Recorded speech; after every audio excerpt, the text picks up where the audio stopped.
And then Jeff, I'm going to turn it over to you and Okay. let you take it away. And I'm going to like shut down my mic and my video so that I don't interrupt anything because I do that so often. And so the show is all yours now, sir. You are in control. All right, thank you.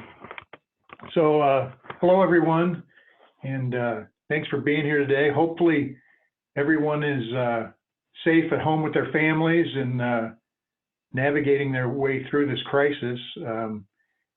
I'm kind of in the same boat as Kristen earlier. What day is it today? But a real quick introduction. My name is Jeff Wildman, and I manage OEM and industry relations for BASF.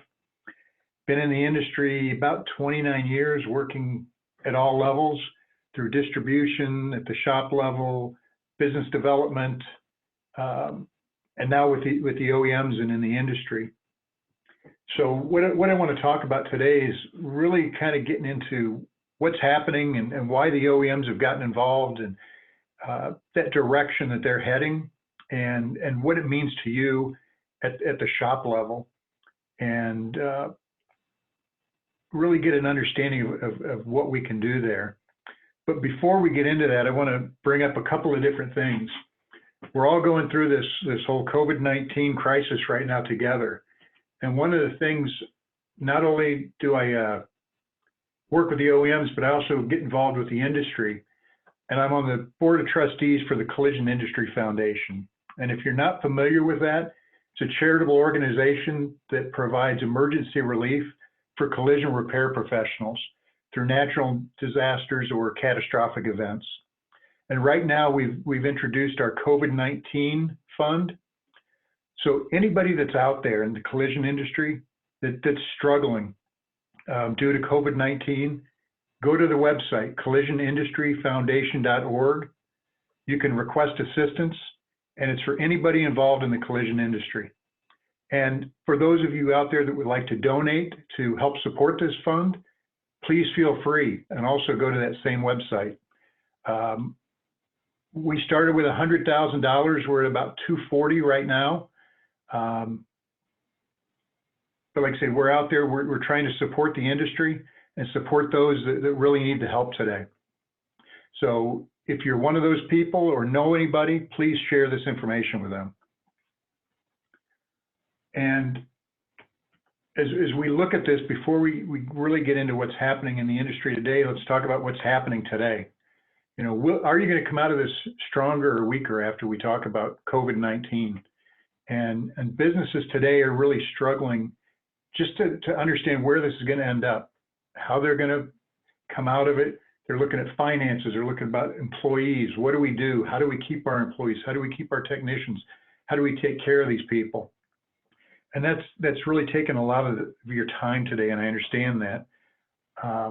The other thing people are doing is they're looking at their business and trying to do some of the things that we haven't had time to do. We're always too busy to do training or to 5S our shop, review those SOPs. So this is a great time to look at some of those things while you've got the time to do it. And again, as we look at the business, look at your receivables. How many dollars do you have sitting on the books that you haven't been able to collect? You've got time now. Start working on some of that. If you haven't closed ROs, which I'm hoping everybody has, but if you haven't, now's the perfect opportunity to go out there and close those open ROs. And how many parts might you have sitting in the back of your building that you need to return? Again, this is that time when you can catch up on all those things that you haven't been able to do. And a lot of people are thinking about those things today, but are you really thinking about where we're headed and what this means to you? It's not just the crisis we're going through today, but what are the opportunities moving forward? And we've got a changing landscape in our society today. And if you think about it, we talk a lot about social distancing, and everybody's working from home. And that's why we're doing all these webinars right now, because everybody's at home trying to be productive. We're utilizing technology in ways that we never have before. And I just read an article about Zoom that we're using for this webinar today. They added 2 million users last year. They added 2 million users in the month of March this year. It just gives you an idea of the growth of that technology and what's happening. And you think about what you're doing today. You know, I'd never used grocery pickup at the curbside before. We have now. We're ordering online and picking up curbside at local stores. We're doing virtual social gatherings, not just for work, but we had a family gathering last weekend. Everybody got on Zoom and got together and talked. It was another way to get together socially. So we see a lot of changes in society today. And where is that going to go? And how is that going to manifest itself as we move forward out of the coronavirus crisis and into the summer and the fall and the upcoming years? So think about, and as we talk about what's happening with the OEMs and where things are going, think about what society is going to be looking for moving forward. Society is getting familiar and comfortable with using some of these online tools. And there's going to be some skepticism of people getting out in groups again and in big crowds. Some people are going to be still nervous about going into individual buildings for some time. So what are you going to do, and what kind of things can you do to make these customers more comfortable? Because we all want these customers to come back to our shops, to come back to our businesses as we move forward. And are you thinking about things? And again, this is a great time right now to think about that future.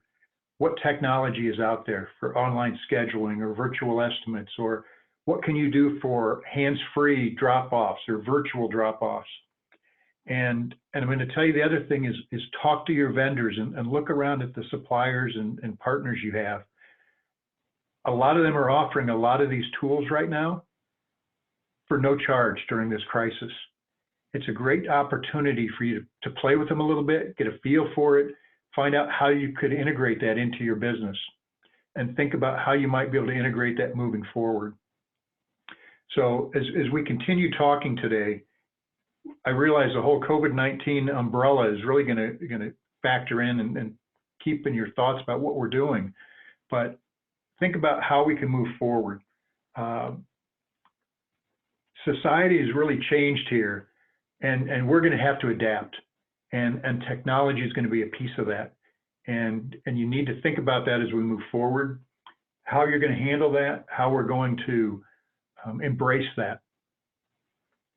So with that, we'll really start talking now a little bit more about automotive and the trends there. And over the last couple of years, we've seen a lot of things happening in automotive.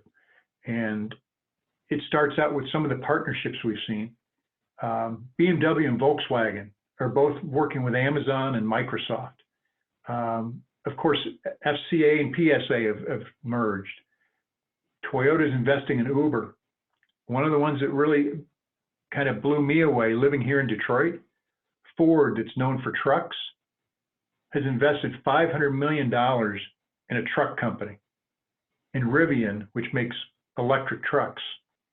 It kind of seems at odds with who Ford is, but you start to look at it and think about where the industry is going and some of the other people that are involved now. There's a lot of new businesses out there. There's a lot of companies that have been around for a while. NASA is involved in automotive today. You hear about Lyft, you hear about Uber. How do they impact where we're going? It just came out recently that Honda electric vehicles are going to be based on GM technology and platforms. Ford and Toyota have both introduced their own insurance. Some of the other OEMs have had some insurance partnerships over the years, but Ford and Toyota are the first mainstream companies to really go out and embrace this and take it to that next level. What does that mean for us? What does that mean for where the collision industry is going, where society is going, and how we're going to move forward? And you start to think about all of this and how are these dynamics shaping the collision industry market? And it's not just those things that we just talked about. I mean, we all see the accident rates going down because of safety systems on vehicles. And that same technology is causing severity to increase. We look at all that ADAS, all that technology in the vehicle, and it changes the way you look at a vehicle, the way you repair the vehicle. But the other piece of it is it changes the way that consumer is looking at that vehicle. It changes the reasons that consumer purchased that vehicle in the first place. 79% of new vehicle purchasers are more likely to purchase a vehicle if it has connected features. They're looking for connected cars. I want my car, I want my cell phone, and I want them to work together. Ride sharing, I mean, it's gotten huge. Most everybody on this call has probably taken an Uber or a Lyft at least once. And I know personally, that's all I use anymore when I travel is Uber and Lyft. And even here at home, we're starting to use it more often. Ride sharing has become part of our society, and in certain markets, it's really taken off. Currently, in San Francisco, within the city, 25% of all miles driven are by either Uber or Lyft. San Francisco would love to see that number go up to 50%. And there's one reason. Where do you put all the cars that are in the city of San Francisco? They all need parking places. If San Francisco could get 50% of the miles driven to be through Uber and Lyft, they'd be able to reduce parking spaces by 75%. If I'm a landowner in San Francisco, I know the real estate value of that land. I'd love to use it for something besides a parking lot. So there's a lot more pieces to this that's shaping where we're going. We see the technician shortage out there. And where are you going to find technicians to repair these vehicles? And are the technicians that you have today the ones that are going to repair the vehicles of tomorrow? And when I talk about vehicles of tomorrow, we see EVs today, we see hybrids today. We're seeing all types of new composites and different materials being used in these vehicles. Different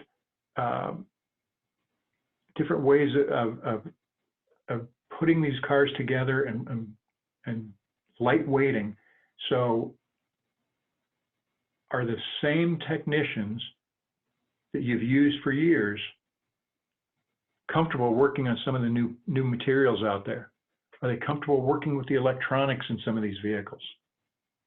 The diagnostics that you're doing. We're seeing more and more artificial intelligence start to become part of the vehicle. And as we move towards autonomous vehicles, it's going to become more and more important to understand how all these pieces fit together. And really the thing that's driving this, when you see and hear about OEMs adding more and more technology, there's one thing driving it, and it's safety. Safety is a number one driver of this new technology because consumers want that safety. They want to make sure that they're in a safe vehicle, that their families are in a safe vehicle. And just a couple of stats for you. 37,000 people were killed in motor vehicle crashes in 2017. And of those 37,000, almost 3,200 were distracted driving related. We've got a lot of technology, a lot of tools, and everybody's got a cell phone. And everybody wants to use that cell phone more and more. And as they continue to do that, it makes it less and less safe on the roads from distracted driving. So that's where we're coming up with this technology to try and make the roads safer. When you talk about ADAS, if you look at three technologies, blind spot monitoring, auto emergency braking, and lane departure warning, you could reduce the number of fatal accidents by 10,000 with just those three technologies. And those are on a lot of vehicles today, but not all. But we're looking at those three technologies, and they can also reduce the number of accidents by 25%. We're starting to see some of that on the collision side of the business. We're starting to see some collisions come down, and the number of collisions are fewer. But we're also seeing that severity go up because as you have this technology, there's a lot more electronics and a lot more sensors involved in the vehicle that need to be repaired, so you see that severity going up. So if you're looking at just your sales dollars, you may not be seeing that change today. But if you start to look at the number of repairs you're doing and the severity on those repairs, you'll start to see that change. So it's important that everybody's looking at that. Globally, there's over 1 million deaths in vehicles every year. So again, safety is key to this. And I've got a video we're going to watch here real quick, just to talk about how are the OEMs today really selling vehicles. What are they doing?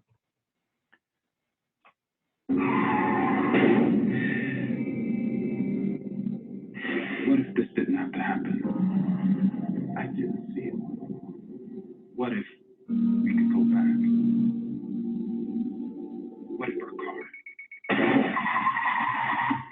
could stop itself?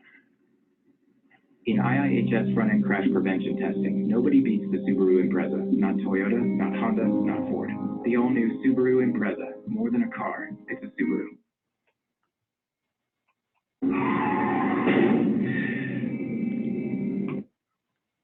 So again, we're not talking about a specific car here, but that automatic emergency braking is what they're selling here. And they never talked about the emergency braking.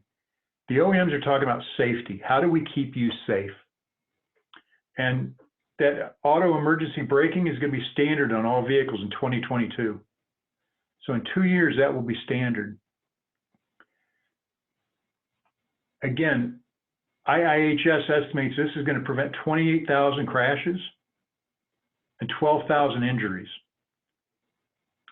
When you think about that commercial we just saw, they didn't talk about the horsepower. They didn't talk about any of the technology per se on that vehicle. They talked about, we're building a safe vehicle for you and your family. These things are important to the consumer. And one of the things that the OEMs and consumers are looking for is, I expect that technology to work all the time. I also expect that to work after I've had an accident. Hopefully it's kept me out of the accident. But we need to start thinking about how these vehicles are being sold today and how they're selling them and what's important, what they're promoting. Because you talk about safety and you look at these vehicles today, you've got the mechanical systems, you've got electrical, you've got control systems, you've got computers. We're talking complexity. We're not talking your vehicle from 5, 10, or 15 years ago. We've moved away from that mechanical vehicle to electronics, to computers. And just to kind of emphasize that a little bit, when you start looking at complexity in vehicles, we look at computer lines of code. An F-22 Raptor's got about 1.7 million lines of code. A Dreamliner's 6.5 million. Today's vehicles are over 140 million lines of code. And you start thinking about that. And I'm not talking about just luxury vehicles. I'm talking about everyday vehicles that you see out there. We're talking hundreds of ECUs, multiple networks, and operating systems. And a big piece of this, when you start thinking about it, is it's roughly 5% of the cost of that vehicle is in the software. How many software engineers work in your body shops? How many of you are software engineers or know enough about software and coding or how it all fits together and works? You know, again, for me, that's not my area. I'm not a software guy.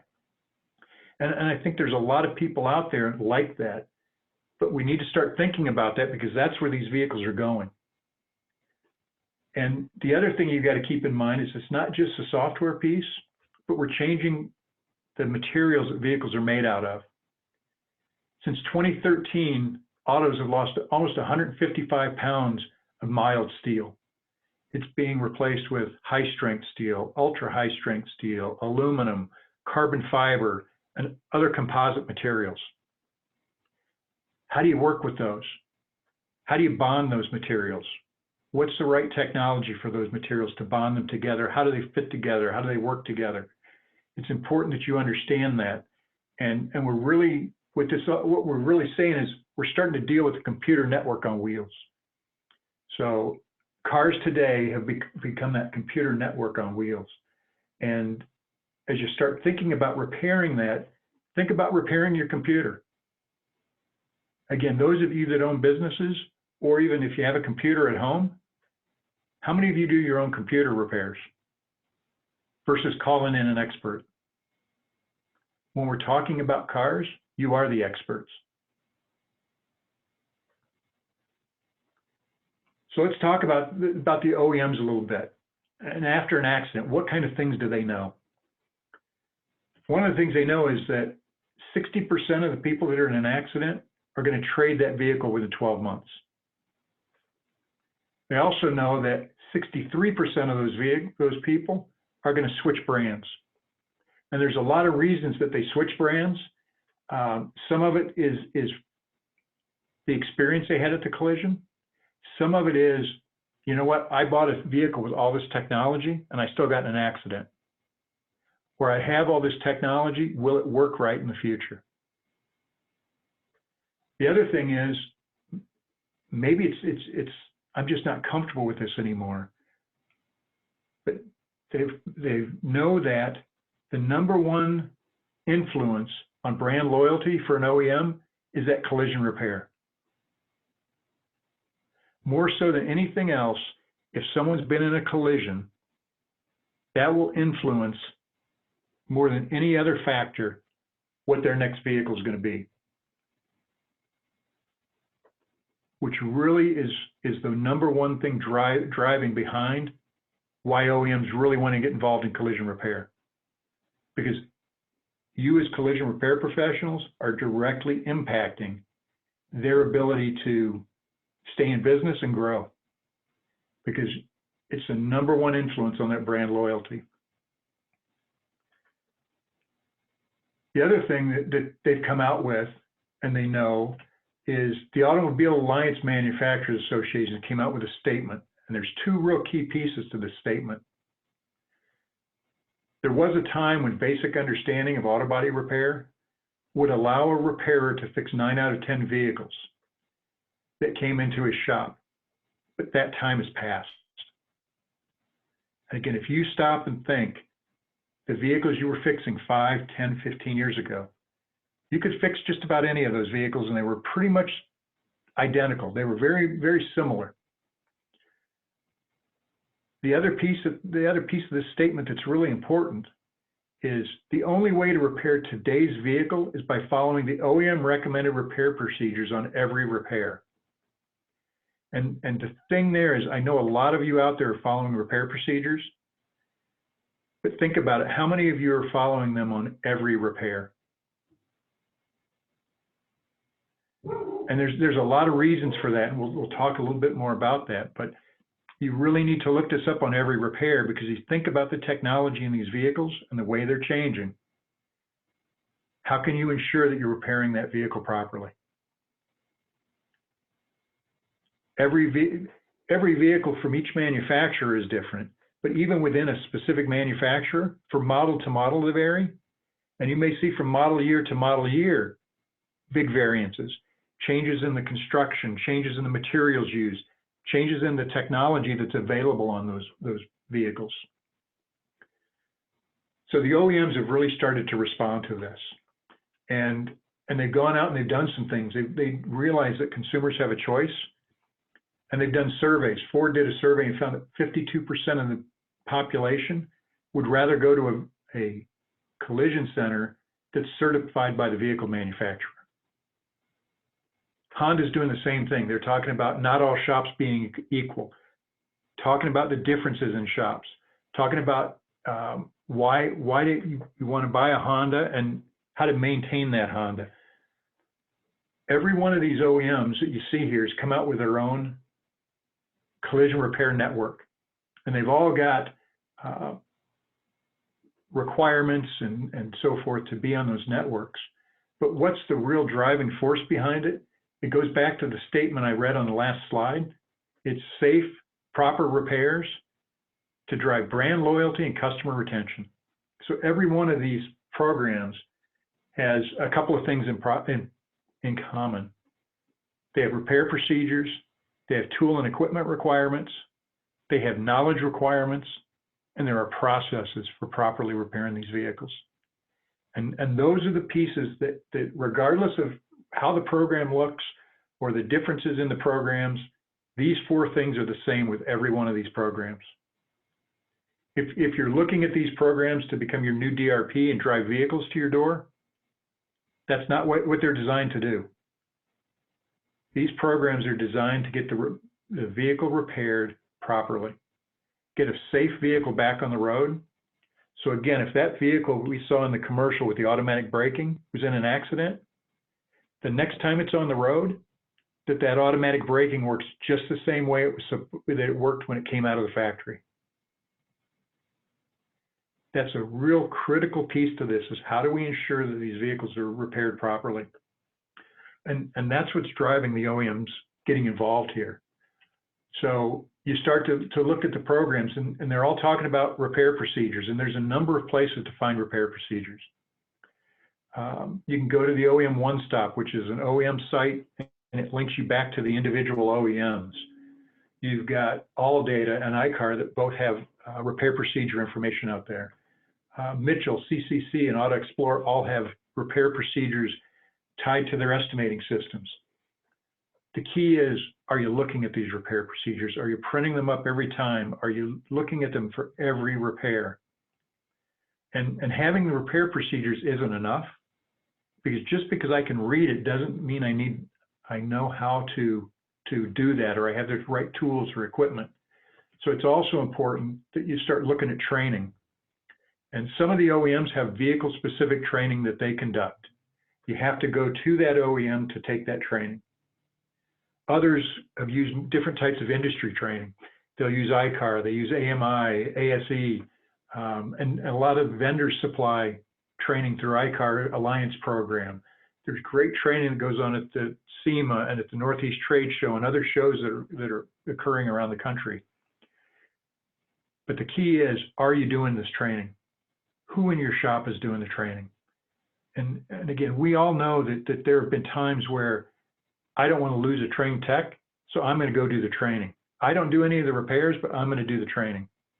And the OEMs and the industry knows that. And that's why you see the requirements changing. That's why you see requirements coming out calling for specific technicians to have training.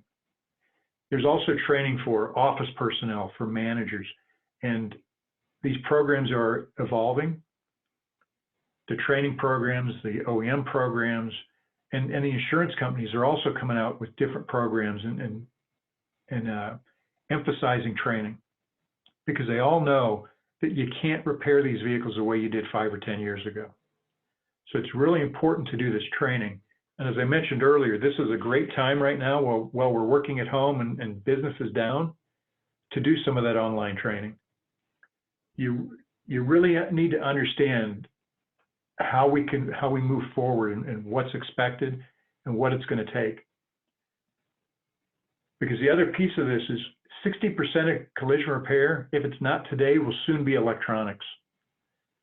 It ties into the scanning, the smart wiring, all the sensors, the computers, the cameras, and data security. That's one of those that we don't think about often, but you start thinking about the number of lines of code and the technology in these vehicles. How are you going to protect that data? I mean, you think about the data breaches you've heard about in other industries. You're going to start to hear about it in our industry, because there's a lot of data in that vehicle. Who owns the data? How do you get to the data? Newer vehicles are also coming out with secure vehicle gateways, because you've all heard about the Teslas that have been hacked. You've heard that Jeep was hacked a couple of years ago. They're getting into these vehicles through the ODB2 or through the infotainment systems. How do you protect the vehicle now from getting hacked? And especially as you add more and more technology to it. So I think it started in 2020, the vehicles start coming out with secure vehicle gateways. Do you know what those are? Do you know what it takes to repair a car with that? A lot of it goes back to, it's similar to the two-way authentication you have on some websites with your phone. Before you can get into the website, they have to send a text message to your phone to type in a code. It's that same type of concept is what we're talking about here, but it's on the vehicle. So again, to repair that vehicle, you now need to get past that secure vehicle gateway. You need the authentication codes. I know Mercedes has done it, where on certain parts they have barcodes on them. In order to get that part to work properly, you have to barcode it and calibrate it and program it to the computers in the vehicle. If you don't do that part won't work. Again, electronics are becoming a major part of this. And as electronics become a major part of this, calibration becomes more important. Testing, making sure that these safety features work properly. Because just plugging in a sensor doesn't necessarily mean it works. We need to calibrate. We may need to do a test drive. There's all types of steps to calibrate some of these sensors and tools and safety features on the vehicles. And again, the only way to understand how to do that is in the repair procedures and having the right tools and the right knowledge. And this isn't something we've done 5 years ago. You weren't calibrating vehicles. Today we are. And we want to make sure those vehicles go back on the road the way they were when they were manufactured. And just to start thinking about that a little bit, think about a simple bumper repair.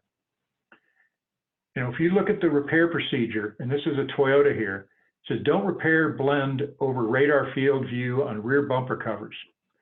And you start looking at the number of steps in this repair procedure to replace this bumper. Well, one of the ones that you might not see, and this is on a Volkswagen, but one of the steps, it says the rear radar must be calibrated after every removal and installation on vehicles with lane change assistance. So what that's telling me is even a simple bumper repair requires a calibration. And this is a rear bumper. But what about front bumpers? They've got sensors in them too, and that automatic emergency braking we talked about is behind the grille. If the grille comes off, or if there's a front end damage, what happened to that sensor? Has it been damaged? What kind of calibrations are required around that?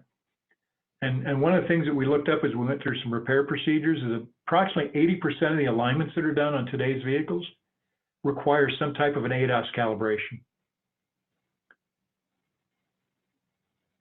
Think about that. Think about the number of alignments that you do on vehicles. Are you looking at the repair procedures when you do an alignment?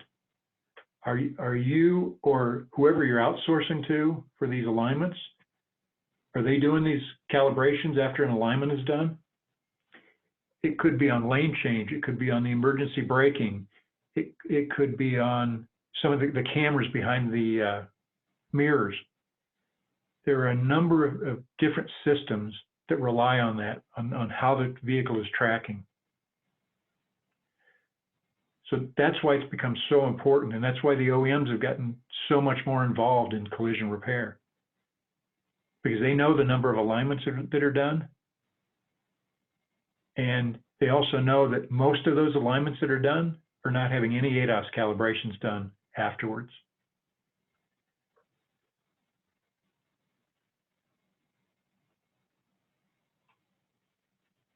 And the next generation of vehicles is here.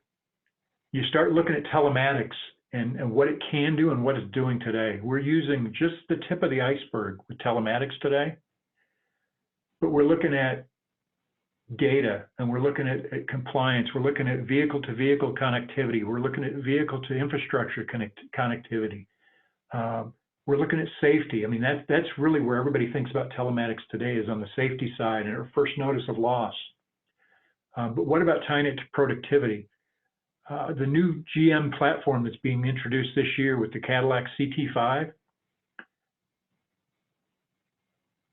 it's got more technology than any vehicle on the road. And it's set up to connect already. It'll be on most vehicles, not 10 years from now, but 3 years from now. Most GM vehicles will have this technology. If you look at the data that this vehicle generates, we're talking about 4.5 terabytes per hour. So you look at the telematics that we talked about, and you think about that. This is not only going to connect to first notice of loss, we're talking about connecting to infrastructure. If any of you use Waze today as a map, as you're driving through town, when you stop at a light, Waze will pop up an ad on your screen.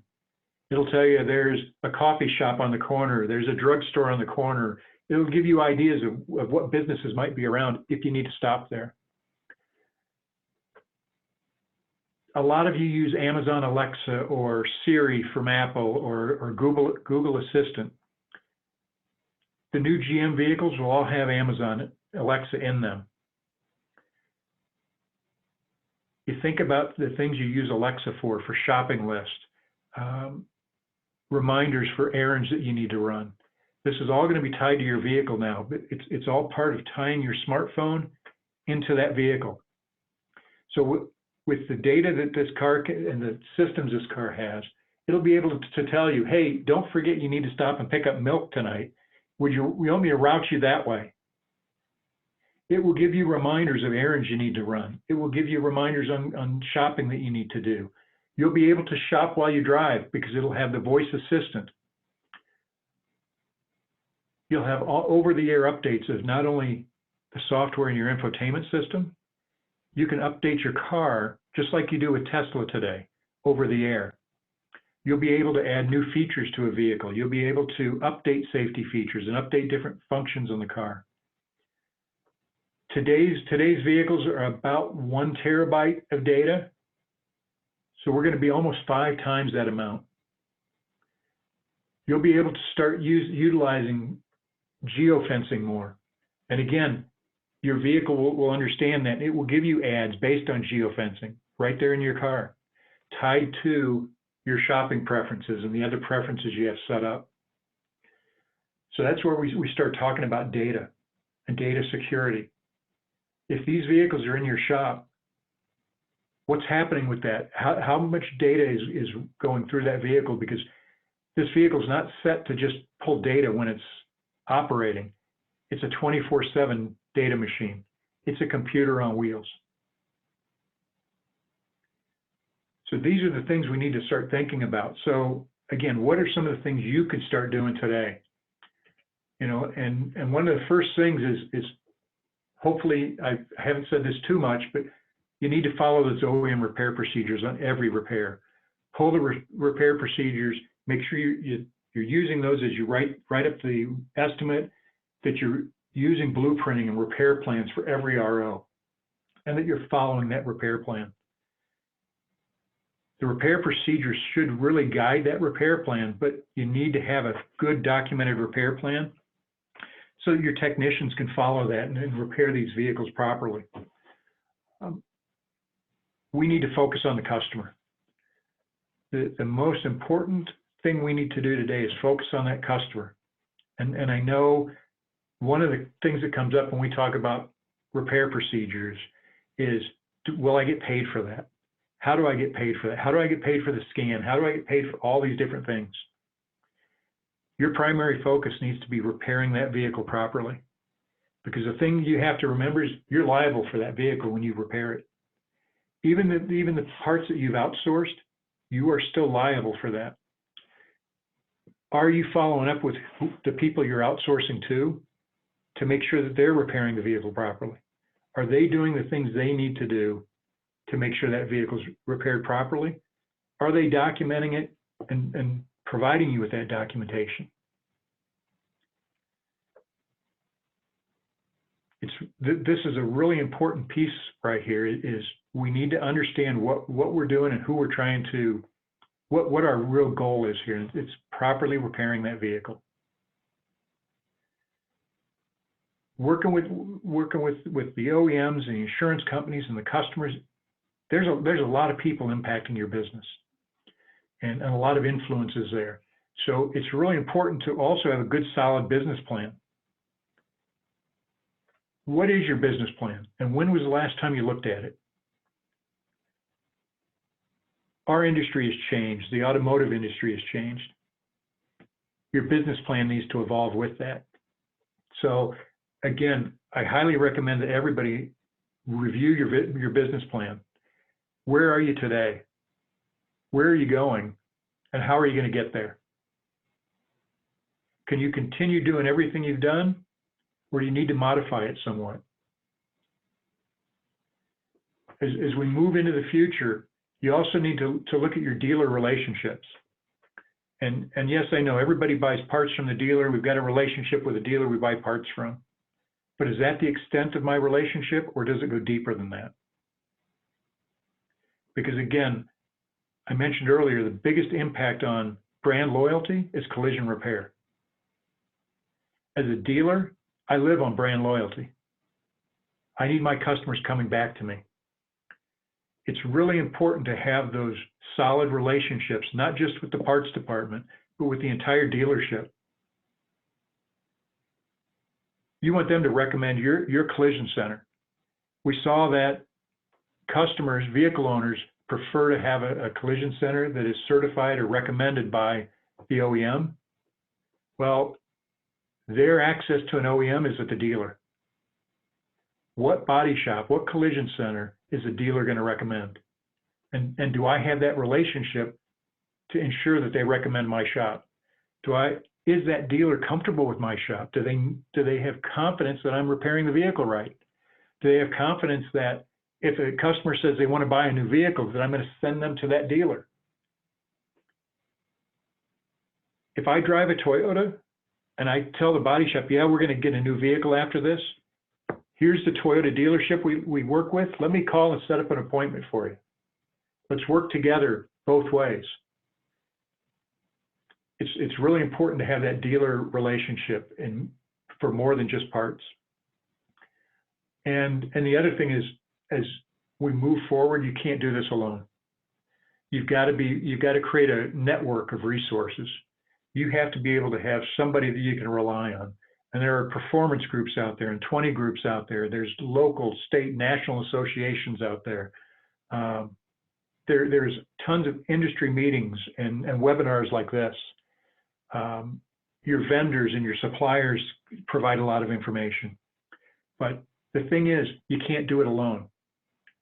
You've got to be able to have people that you can bounce things off of and really have an understanding of where the industry's at and where it's going. So look around for these things. Again, it's great that you're all here today participating in this webinar, and hopefully you're participating in several right now. Something that you can do immediately, I mean, as soon as we get off this webinar today, that will help every one of you out there, is download this app. If you go to the App Store for Google or Apple and type in airbag recall, you'll see this little icon, this red icon, and that will download an app to your phone. And it connects to your camera. You can snap a picture of any license plate, and it will tell you if there's an airbag recall on that vehicle. This is something that's extremely important, not only to the OEMs, but to society as a whole. There are still millions of Takata airbags, defective Takata airbags out there that need to be replaced. This is a really simple, easy thing that you can do for everyone that comes into your business, is check their license plate for them and let them know if they've got a defective airbag. Whether you do the repair or not, it's something that you can do for them, and it's something that'll help set you apart. The other thing you can do is if you do repair their vehicle, again, going back to that dealer relationship, contact the dealer, and once the repair is complete, send the car to that dealer to have the airbag repaired. Let the customer know that you'll repair the vehicle, and when it's done, you'll send it to the dealer for the airbag recall. And that'll do a couple of things for you. One, it's great customer service. It strengthens that dealer relationship. But even more than that, for you, once you send that vehicle to the dealer for the recall, you've completed the vehicle. So your cycle time ends. And several OEMs will also cover the rental car during that repair on the airbag if it's going to take any amount of time. So this is a way for you to maximize your KPIs, provide great customer service, improve a dealer relationship. And it's all part of, again, going back to who are you focused on? We're focused on that vehicle owner and a proper and safe repair. We're not sending a car out that's just been repaired that still has a defective airbag in it. But like I said, this is something you can do right away. You can do it as soon as we're off the phone today. Some of the other things as you move forward and you prepare yourself for success, we need to look at what we're doing, and reinvesting in our business is a key piece of this. Technology, tools, equipment, processes, your people. It's investing in all of this. If you're not doing those things, then you need to look at that, because as we've talked about through this whole webinar, everything that's changing today, you've got to make sure that you've got the right technology in place to repair vehicles properly. What's your process? When a vehicle comes through that door, what's step one? And do you have the tools and equipment to do it? And are your people trained? The right tools, the right equipment, the right processes with an untrained employee doesn't work. You have to have all of these pieces put together. We also look at management and analytics, and understanding your numbers. And again, right now it's crucial to understand those numbers, but what do they tell you? Again, I mentioned earlier, we see the number of accidents decreasing and severity going up. When you look at your numbers, when you analyze your business, is that what you see? Do you see fewer ROs, but higher dollar ROs? Or do you just see fewer ROs? Or do you see lower dollars? What do you see, and do you understand what that means? It's really important to understand those numbers and the productivity in your shop. As we look at productivity, it's got to be measured slightly different today, because there are a lot of electronic components. There are a lot of diagnostic components to this. Some of the calibrations require 30 minutes of drive time or 10 minutes of drive time. If it requires a certain amount of time, it requires a certain amount of time, and you can't speed it up, you can't slow it down. So again, you need to understand it as you're looking at productivity and continuous improvement. How do you continually improve your business? And this is a perfect time to look at continuous improvement, because we see a lot of changes happening in society today. What are you doing, and how are you addressing that to improve your business and the way you deal with vehicle owners, the OEMs, the dealerships, the insurers, your employees? It's really important. And then the cars to the door strategy is another piece of this. And what is your cars to the door strategy? Historically, we count on the insurance company sending vehicles. We're part of a DRP, we get cars to the door. A lot of people are joining OEM certifications today and have DRPs and certifications, or one or the other. And as I mentioned, the certification programs aren't going to guarantee we're going to send you cars to your door. So how do you get those cars to your door? You really need to start marketing your business. And how do you market that business? What kind of things are you talking about? Are you still talking about, well, tell me what your insurance company is and what your deductible is, and we'll fix your car for you? Or are we going back to that Subaru commercial we looked at and talking to the customer about, I'm glad that you're safe, you've got a lot of technology on this, and we are a Subaru certified repair center, and we understand automatic emergency braking and all the other technology on your vehicle, and we can repair those properly. We're experts in that. We are the expert in what we do, and we know how to fix your car and put it back on the road just as safe as when you picked it up at the dealership. And we're the ones that can do that for you. Sell your services the same way they're selling the car.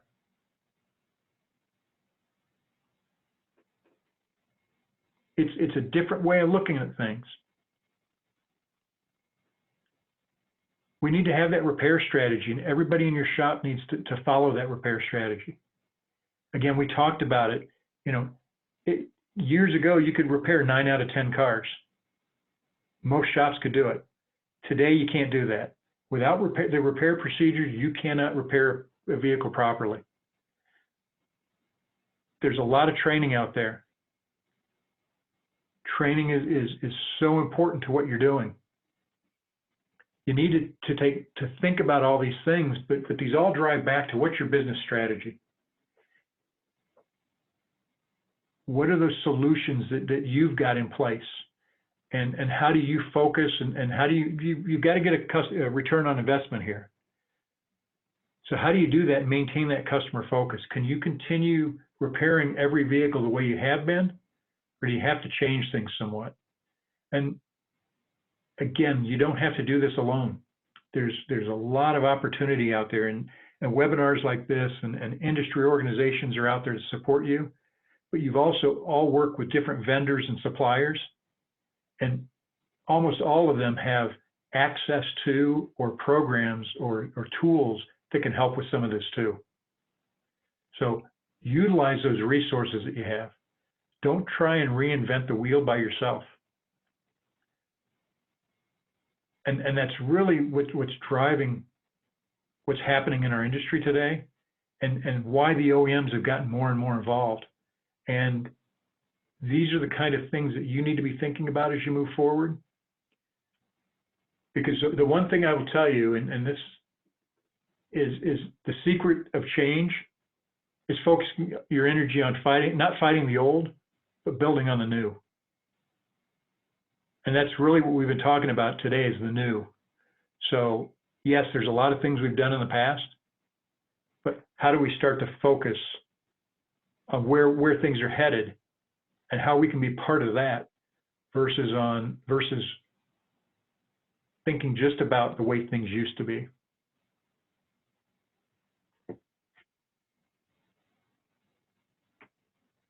So I don't know how we're doing time-wise here, Kristen. You're doing great, Jeff. But if anybody's got any questions, I mean, I'll take a couple questions if we have some time. Yeah, so if you have a question, feel free to go ahead and unmute your mic and ask Jeff, or you can also type it into the chat room, whatever you would feel more comfortable with. One thing I kind of want to talk about is that, that there was a time, and we've talked about it frequently, where generalized collision skills let me fix just about every car with generalized process procedures and equipment. And so those days are gone. So that not being able to fix 9 out of 10 cars exists now. Now we add all the extra, besides just processes, procedures, and equipment, all of this data. So you mentioned that GM vehicles transferring a little over 4 to almost 5 terabytes an hour. Is that right? Yes. Okay. Just to bring that in perspective, I can edit so if I was still editing TV shows for Motor Trend now, I still like to call it Velocity, but an entire series, so 13 episodes of a TV, so full 4K edited TV show, takes just a little over 2.5 terabytes. So if I think in terms a whole season of 4K television versus 5 terabytes a day, that's a lot of data. I think we have to be realistic, and our OEs have to join us in this realism that our collision repair shops aren't going to be able to handle the electronics in-house for these cars. We're going to struggle just to be able to handle the physical repairs to these. Is that somewhat a realistic statement, Jeff? Yes. And the OEMs are struggling with this also. and how do we get these vehicles repaired properly, and how do we get the knowledge and the information out there. Everybody's learning this together. Yeah. I think the scary thing is we think that, you know, as a fan of OE certification as I am, right?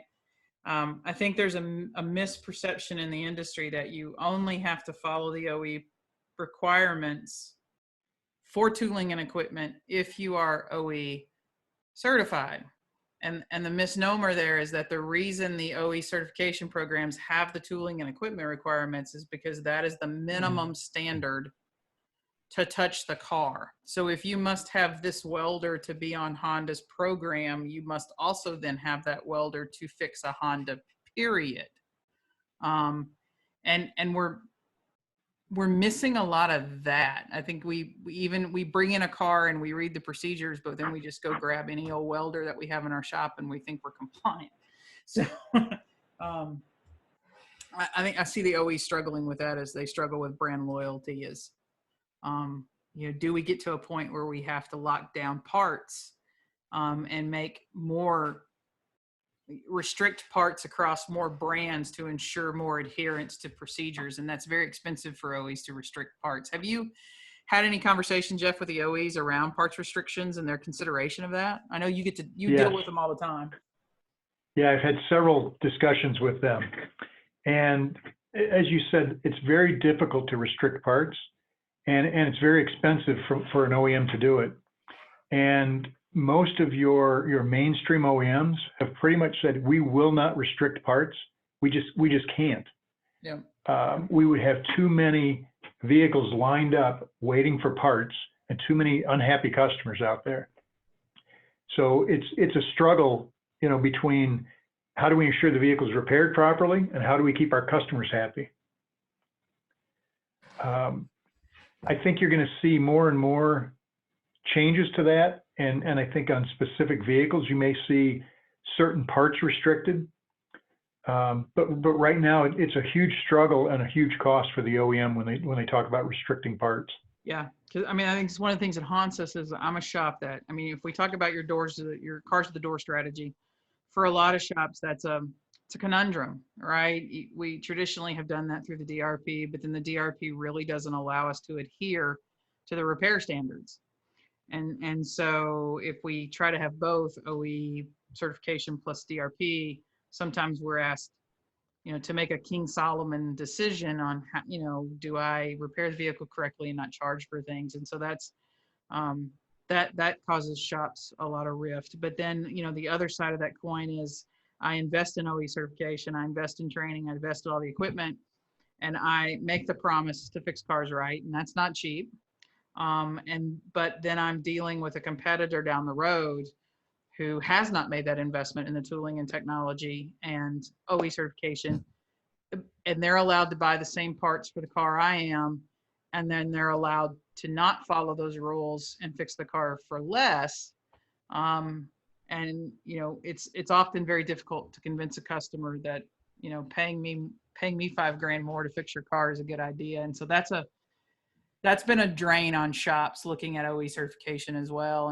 And I know the OEs are very aware of it, but you know, that holding back parts is just so tough. I mean, parts is just such a big revenue chain, and restricting parts makes all OEs kind of cringe a little bit. Go through some of the questions that have popped up. Robert, you're absolutely right. We as repairers have to learn how to say no. Sometimes we're not qualified to fix the vehicle for whatever reason that is, and assisting the customer in finding somewhere that is qualified is sometimes the best service we can do for them. Dean. And along those lines, something that you need to think about is just look at your strategy. Should you be fixing every vehicle? What vehicles do you repair today? What are the vehicles that are really sold in your market? And could you specialize? And maybe you don't specialize just in one brand, but maybe in a type of vehicle. You know, maybe in Asian vehicles or high-end luxury vehicles. You start to look and compare which vehicles have the same types of manufacturing processes, similar technologies, same tool and equipment requirements, or the same types of training requirements. And could you specialize in 2 or 3 different brands maybe, Yeah. and really become the experts in that? And if you do, how do you then market that? And how do you take advantage of that and really make an ROI on that? But it takes looking back at your business plan and your strategy and understanding your market and your customer base.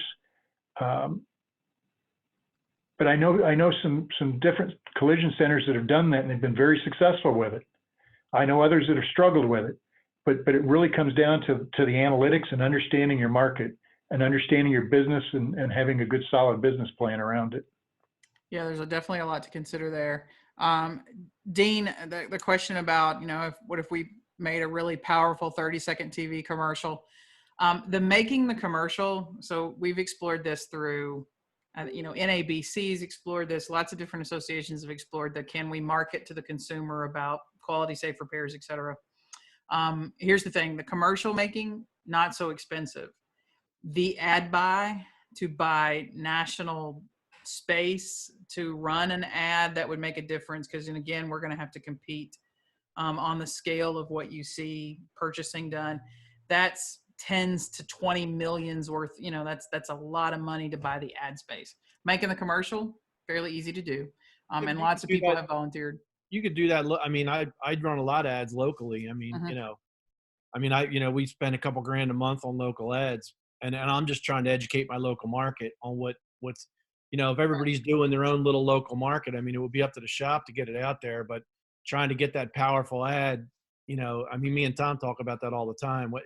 How can we get something that's, that's what I've been really working on. You have that OE certification, and the customer still walks in the door thinking you're all the same. You know what I mean? Yeah. So, it'd be, again, I mean, it might be a pipe dream, but something. Hey, and it's something to think about. Like, Jeff's on several committees, and, Jason's on those too. If we think about like that Subaru ad he showed, that's about a $850 to $1 million shoot.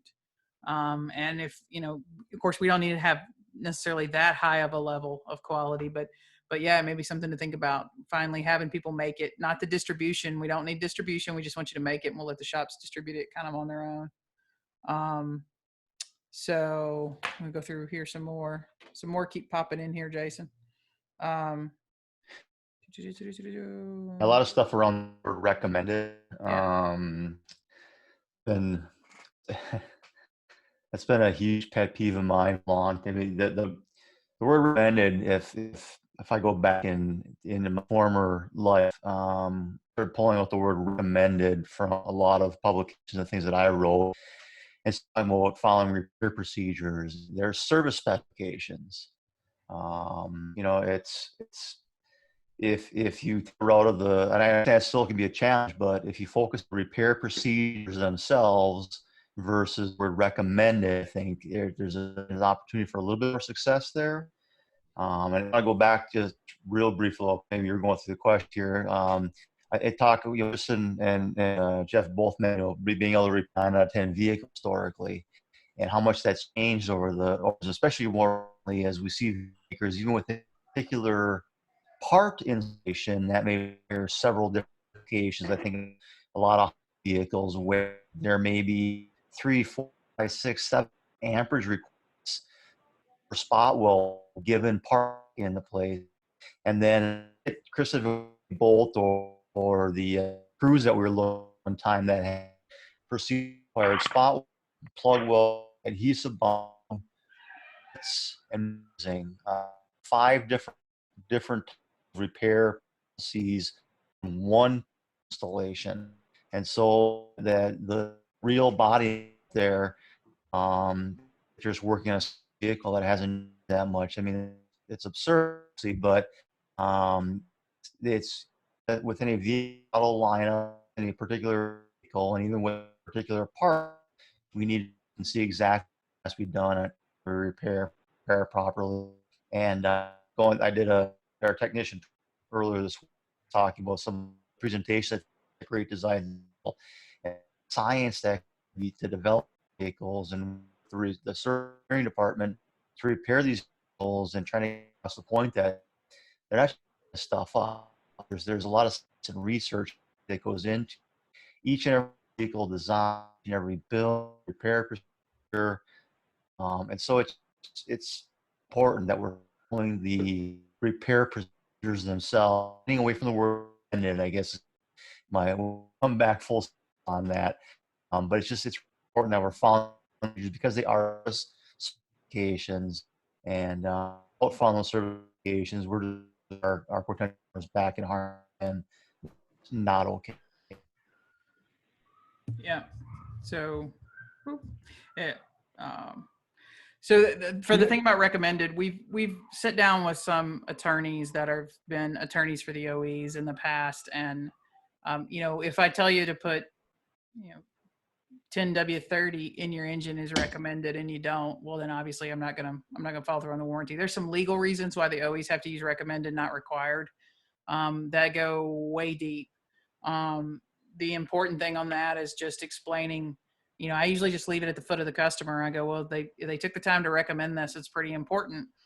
If we don't do it, we can't make any guarantees. How do you feel about that? And the customer's usually like, I don't feel very good about that at all. And then we look to the insurer and go, great, if it's not recommended, if you don't feel this is the way to proceed, what is your alternative to ensure the consumer safety? And then that usually leaves that discussion kind of flat, but there is nothing we are ever going to be able to do to make the OEs change everything to read required unless we can change some of the laws for what's eligible to be sued for. Because you got to remember, once the OE puts something in writing, it affects so much more than just what we're doing in the collision repair business. So we have to keep that all in mind. Go through here. Jeff, everybody's making comments about how great the information is. So great job. Oh, thank you. So I do agree, Dean and Bob both chiming in here. I do agree that our OEs need to do a better job of communicating with the dealer principals and dealerships, because not all dealerships have body shops. Jeff, do you happen to have any statistic on the percentage of dealerships in the United States that do actually have body shops? The OEMs don't have a good handle on that, but the best number is it's probably around 25 to 30%. Yeah. And the issue with the OEMs is because dealers have multiple brands, they may or may not have it associated with a specific brand, or they could have an independent body shop, but it's still owned by the dealer where the OEMs don't have the information. Okay. So they're guessing it's in that 25 to 30% range. It would be extremely helpful if the OEs would make, I know, like every time, if you're going to be a car salesman at a dealership, before you can sell the new Camaro, you have to take training on that Camaro, et cetera. It would be very beneficial if our OEs had collision repair overview training for car salesmen when they're going to sell that model, and also for service department service advisors. Because we still, yesterday even I had a rub where a dealership non-certified collision center was telling an insurer that following OE repair recommendations wasn't a requirement. So, so Bob and Dean, I definitely agree with you. I think the OEs could do a lot by just getting their dealerships to all sing from the same hymnal when it comes to proper repairs and protecting their brand. So. Awesome. Last question here at the bottom. Yeah, so basically the fight or flight method of the brain. Jeff, the question is about retention after repair, and I know Mike Anderson has some statistics on that we know we have 60% brand turnout from a total loss, but we have about the same brand turnout after collision repair, which is why the OEs got into the collision repair business as well, not just for total loss brand turnout. Right. So the numbers we had looked at, and it's a long time, so please don't take any of this information to heart. It's been since 2008 since I sat in a chair at an insurance company. We looked at claim date, so here's your claim date for when it started. Here's the claim closure date, and we looked for policy, for the policy retention, what vehicles you had. And we were noticing that about a month after a loss, vehicle changed. So you had your loss on a 2018 Toyota Corolla. We repaired it about a month after claim closure date. You had another vehicle on your policy. So that if that helps, so that's just Perfection. I'm going to assume a Perfection Auto Body there. That data is old though, because it's been a long time since I've had those numbers, and I'm sure there's some other people out there have some different numbers on how long after a repair someone hangs onto a car. So and some of that goes back to the number of leases we have today. that's because true. if you have a lease, you have to keep a vehicle for a certain amount of time. Yeah. So I know talking with some of the OEMs, that's a piece of that number too. And that's something also that they're really struggling with is maintaining people on the lease. Yeah. And primarily when you get into the luxury vehicles or your higher cost vehicles, the OEMs are really pushing to try and put that customer into a rental car of the same brand. So for example, if I'm driving a BMW, I'm going to do everything I can to make sure that rental car is a BMW, not a Mercedes, because that also drives that brand affection. Right. If I happen to like that Mercedes, maybe I'll go pick up a new Mercedes instead of getting another BMW. I'd like a new. And you started to see some OEMs get more involved in that rental side of the business too. Or I shouldn't say in the business, but directing that rental side of the business to ensure they get in the right type of car. Yeah.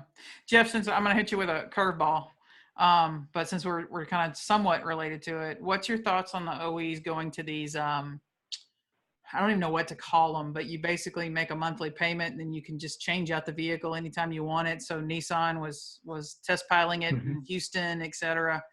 How's that working for the OEs? Have you getting any feedback on that? They're all struggling with it.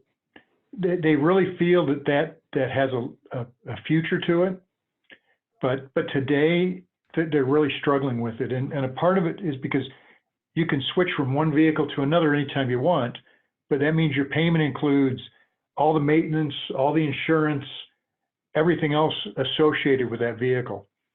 And the problem is that monthly payment gets pretty high pretty quick. Because there's a lot of service behind it. So I know GM had a program that they've discontinued. They still want to come back to that, but I think they all the ones that have done it so far kind of feel they're a little bit ahead of the curve on it. Yeah. So I think they're probably reevaluating these, and we'll see some different programs come out with some slight changes to them. Yeah, I had a little sidebar conversation with Enterprise Rent-A-Car, because it's kind of one of those things kind of like they do. They buy a lot of new cars and they have to handle all the maintenance, and they are self-insured, so all losses or whatever, and they're constantly turning over their rental fleet. And they were talking about how they have to cost project what the rental average day has to be and blah, blah, blah. And I thought, man, how are the OEs doing that? Wrapping, when someone wrecks one and when someone has to, change the tires or whatever, and then they just come in and keep getting different cars. So right. Interesting. Well, Jeff, I appreciate it. Oh, sorry. Go ahead. Nope, go ahead. I appreciate you taking the time and giving us some insights. I'm still a little blown away at 5 terabytes a day. It's going to take a while for me to settle in on that one. And then I'm trying to think of, holy garbage, how am I going to scan that car, and where is all that data going? And then how am I going to get all that data back? So lots of new things to keep me up at night for the next couple of days. Jeff, if anyone has any questions, is there a way they can get a hold of you for anything that you shared today? Yeah, you can get a hold of me. The best way is to email me at Jeffrey, Jeffrey, .Wildman, WILDMAN, at BASF.com. Well, awesome. Well, we do appreciate your insights. And we know, like we were saying yesterday, BASF does so much more with the OEs than just paint. I think probably 90% of the plastics in the world are made by BASF in one way or another. So there's a lot of different things that you guys are supplying the OEs, and a lot of different conversations and things that y'all get involved in, which gives you some really unique insights to share with us. We do appreciate your time. Well, thank you. And thanks for having me on today. And thanks for joining us, everybody. Yeah, I appreciate it. So we'll be back today at 2:00 with Mickey to have a marketing discussion around a lot of the things that Jeff covered today about OE certifications and ROI around them. So we'll be talking about that in marketing, and we will see everybody again at 2:00. Thanks.